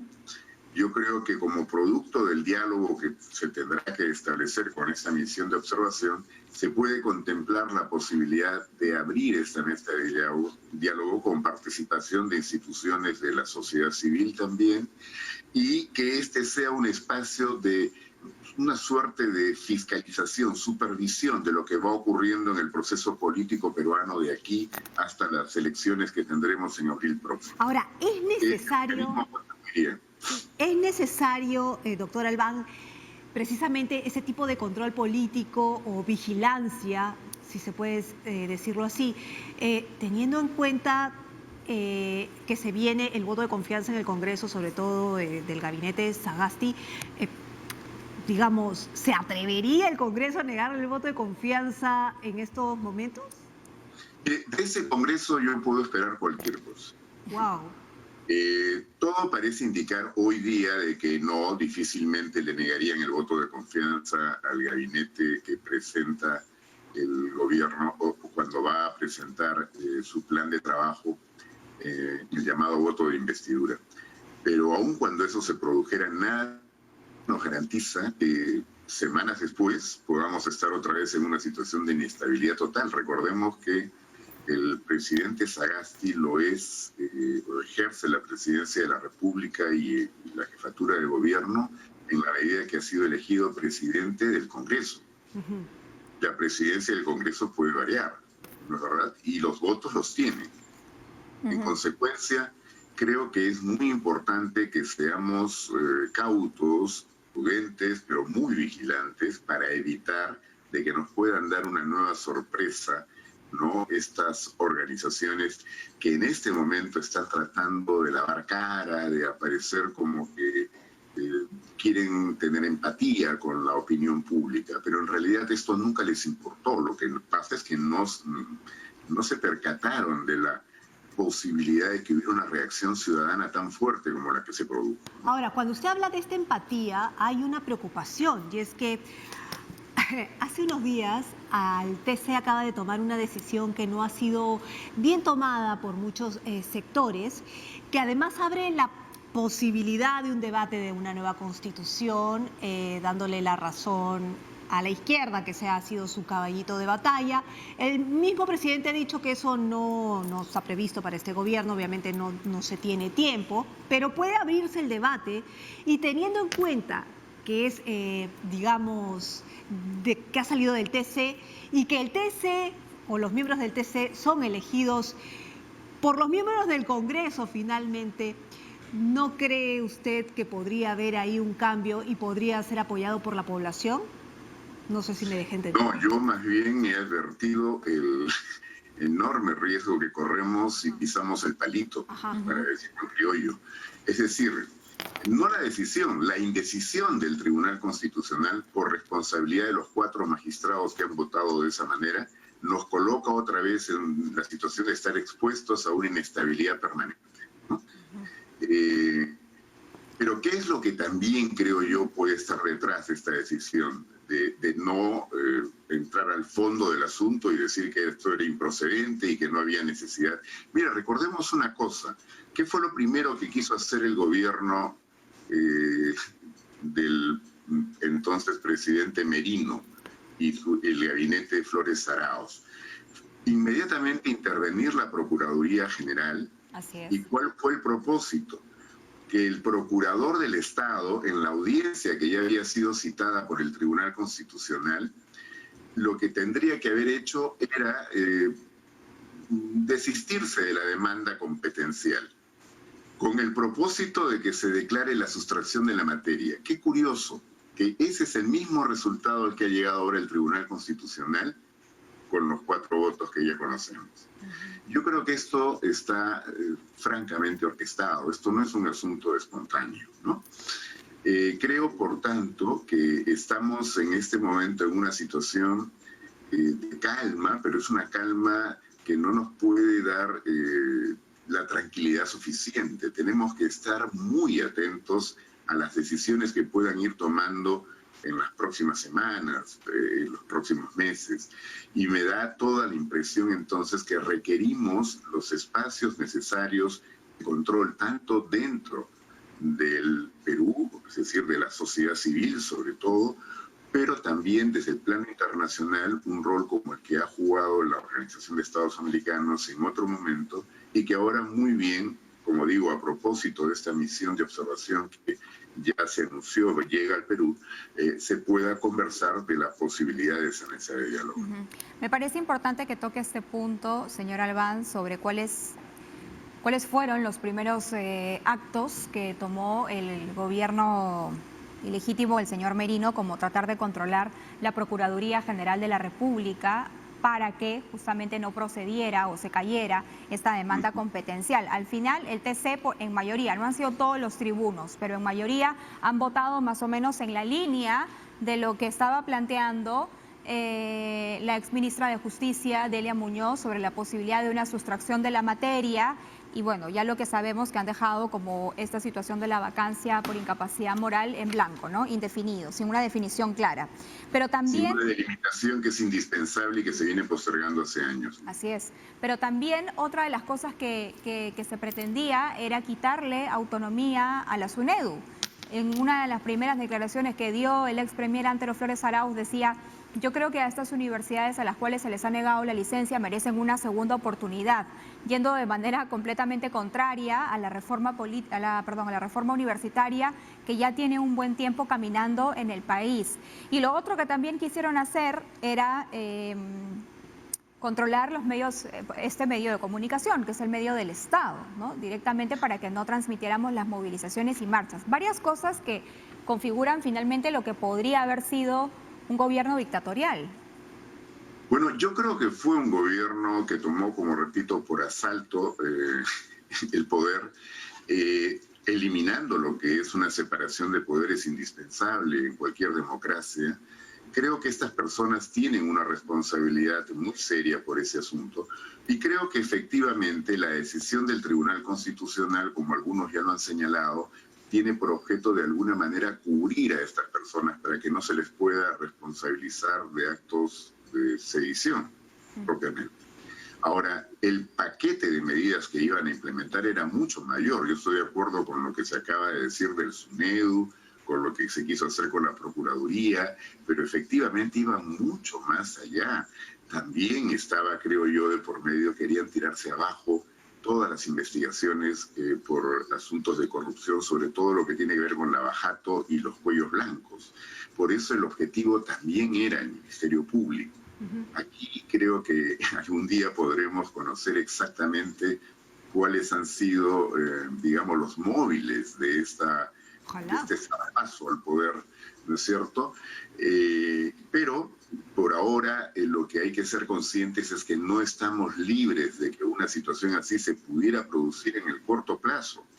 Y por tanto es esa la razón por la que yo planteo no solo una vigilancia ciudadana para estar atentos e impedir que pudiera producirse algo que nos coloque otra vez en una situación de inestabilidad y de y de captura de poder por parte de ciertos sectores, sino que esto también involucre otros mecanismos, y creo que el gobierno del presidente Sagasti requiere de esa colaboración de la comunidad internacional para fortalecer un tanto su situación, dado que, como dije, esto depende mucho del Congreso, y en el Congreso ahí están esos 105 votos que no se van a quedar tranquilos.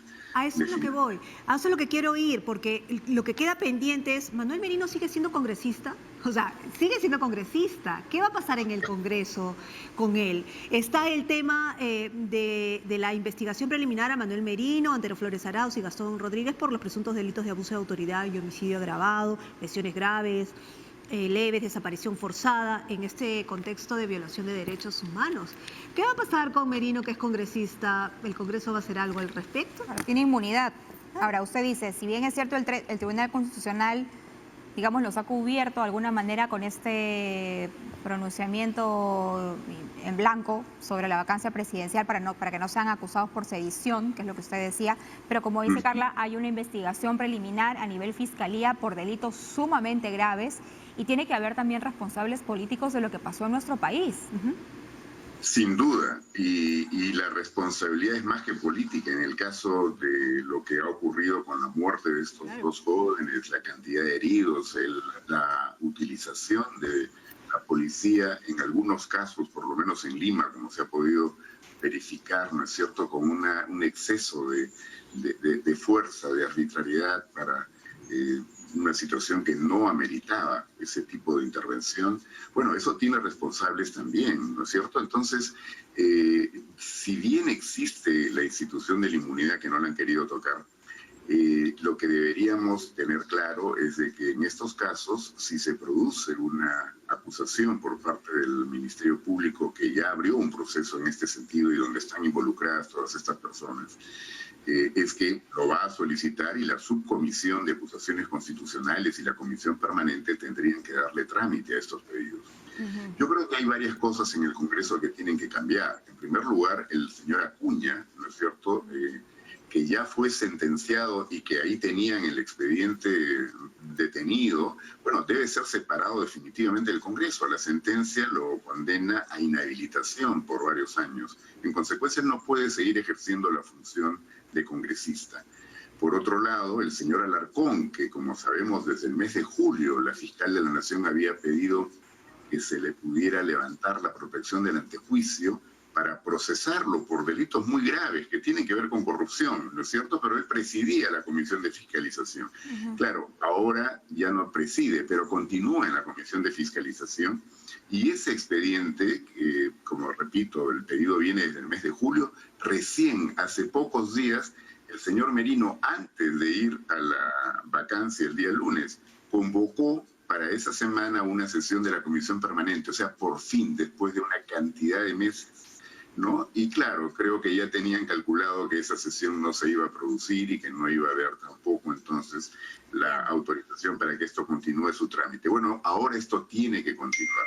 Y una cosa que quisiera advertir también, decía antes, hay que cuidarnos, no correr el riesgo de que quieran reabrir el proceso para elegir a los nuevos magistrados al Tribunal Constitucional. Como sabemos, ese proceso que ya estaba amañado, viciado, era un proceso donde obviamente íbamos a una situación terrible, porque eso era la captura también del Tribunal Constitucional, quedó de alguna manera frenado, ¿no es cierto? Cayó este proceso porque en medio de las circunstancias producidas luego de la vacancia, varios partidos tuvieron que retirarse, ¿no es cierto?, a sus representantes, y ya esto no pudo continuar. Incluso dijeron que esto debería pasar al nuevo Congreso. Ahora no nos queda la menor duda a quienes nos preocupa el Tribunal Constitucional que esto debe pasar al nuevo Congreso. Bien. Pero cuidado que con la reacción que se ha producido contra el actual Tribunal Constitucional por esta indefinición al haber declarado improcedente la demanda competencial, quieran utilizarlo como pretexto para volver a elegir. Y para elegir en este momento, esos 105 votos son muy importantes. Gracias. Entonces estaríamos cayendo en su juego. Gracias, muchas gracias a Walter Albán, ex defensor del pueblo, ex ministro del Interior. Y bueno, importante también que se avance en las investigaciones para que se encuentren a los responsables de las violentas represiones, ¿no? Sí, que se sin han duda. visto en estos días. No a la impunidad. Muy bien, pero tenemos más información porque nos vamos a ir en vivo con Genaro Bernedo sobre la asunción del nuevo titular del Jurado Nacional de Elecciones. Genaro, adelante. Así es, nos encontramos en la sede del Jurado Nacional de Elecciones de Jesús María en la ceremonia de asunción del cargo del presidente de esta institución. Hace unos minutos estaba dando su discurso de despedida el magistrado Víctor Ticona. Esta mañana, ahora en imágenes ya, está el juez supremo Jorge Luis Salas Arenas, quien ha sido elegido como presidente del Jurado Nacional de Elecciones para el periodo desde noviembre, desde la actualidad de este año, del 2020, hasta noviembre 2024. Y bueno, él será responsable de las próximas elecciones que se desarrollarán ya en menos de 5 meses, el próximo domingo 11 de abril. En este momento está dando su discurso, ya aceptando el cargo para el periodo de los próximos 4 años, compañeras. Levanta bien la noticia.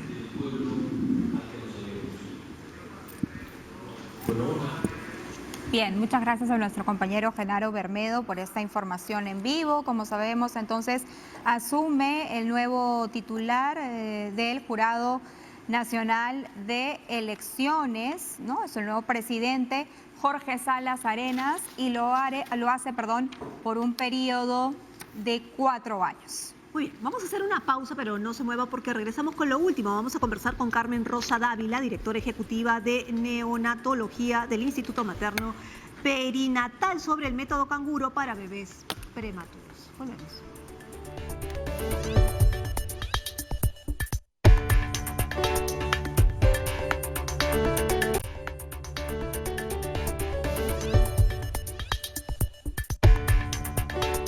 Vamos a conversar ahora con Carmen Rosa Dávila. Ella es directora ejecutiva de neonatología del Instituto Materno Perinatal. ¿Cómo está, doctora Rosa Dávila? ¿Qué tal? Buenos días. Buen día, estoy bien, Carla. Muchas gracias por invitarme a tu programa y poder compartir estos minutos con ustedes. Bien, doctora Carmen Rosa. Cuéntenos un poco, por favor, en qué consiste este método canguro para bebés prematuros. Sí, se trata de una estrategia usada ya hace bastante tiempo, con evidencia demostrada muy benéfica para los recién nacidos prematuros. Entonces, los bebitos pequeñitos que nacen de repente con muchas funciones inmaduras requieren muchas intervenciones y tratamientos. A veces su pulmón no está maduro y requiere un equipo para que lo pueda ayudar a ventilar. Requieren una incubadora porque si están en una cunita cualquiera, pues se van a enfriar mucho porque no controlan su temperatura. Por decirte 2 cosas, porque van a requerir muchas otras intervenciones. Entonces, el ponerlo en posición canguro, que es piel con piel, pegado a su mamá, generalmente, otras veces es al papá, y si ninguno de los dos pueden, por X razones, pues hasta un miembro de la familia, el poner el contacto de un cuerpecito pequeñito al otro grande, le va a dar calor, va a mantener su temperatura. Esos latidos cardíacos de esa persona adulta que están pegados al bebé van a servir de estímulo para que este niño respire. El mantenerlo en esa posición vertical va a evitar una serie de complicaciones. Eso por el lado del bebé. Entonces, aquellos bebés que hacen canguro van a tener menos tiempo en los hospitales, menos estancia, tienen un grado de recuperación más rápido. Y por otro lado, por el lado de la mamá o del papá, que generalmente cuando le nace un niñito pequeñito de 1 kilo o menos, de repente van a sentirse que están muy alejados, que no tienen un contacto como tiene una mamita con el bebito de 3 kilos, que lo abraza, le da de lactar, lo tiene constantemente con ella. Si está separado, si en una incubadora, por más bien atendido que esté, se genera una gran separación, una distorsión de lo que es el vínculo mamá-bebé, papá-bebé, familia-bebé. Entonces, el hecho que esté pegado a su mamá, así esté recibiendo un ventilador mecánico, así esté recibiendo un tratamiento, pues hace que esa mamá disfrute de su bebé, lo sienta suyo, que haya ese vínculo, ese apego necesario entre mamá y bebé. Y también es muy importante que papá haga este canguro, porque también necesitamos que estén juntos. Doctora, ¿y qué pasa si es que no hay papá, no hay mamá, digamos, o no están cerca? ¿Hay voluntarios, voluntarias que pueden también trabajar en el tema de bebé canguro? Bueno, debería ser, podría ser. Generalmente de lo que tratamos es de que si mamá no está en condiciones, porque de repente está muy enfermita, ella diga quién. Y siempre hay una persona más de la familia. A veces son la abuelita, el abuelito, el tío, ¿no? La tía. Entonces, otro miembro de la familia. No tenemos un sistema de voluntarios canguro, que de repente sería importante poder comenzar a formar, a promocionar, que si hay historias sobre todo de esto en otros países del mundo, ¿no? Bien, doctora Carmen Rosa, lamentablemente nos gana el tiempo, pero nos ha gustado muchísimo escucharla. Esto ya entonces se está llevando a cabo en el Instituto Materno Perinatal, ¿verdad? Sí, ya muchos años. Ahora con el tema de pandemia más bien bajó mucho y hemos vuelto a recomenzar con las condiciones, con protocolos, con todas las condiciones que nos den un margen de seguridad para los mismos bebés y los otros bebés que están dentro de los ambientes, pero antes de la pandemia, pues esto era muy constante y como te digo, ya esto estamos hablando de cuando por lo menos estamos hablando de comienzos de los años 2000 o si no es un poco antes inclusive, ¿no? Bien. Y muy formalizado y en avance pues desde el año 2015, ¿no? Bien, doctora Carmen Rosa Dávila, directora ejecutiva de neonatología del Instituto Materno Perinatal. Gracias por estar con nosotras esta mañana, con esta información llena de ternura. Terminamos esta edición en Diálogo Abierto. Nosotros nos reencontramos el próximo sábado a las 8 de la mañana. Nos vemos. Es que mi bebita ya creció.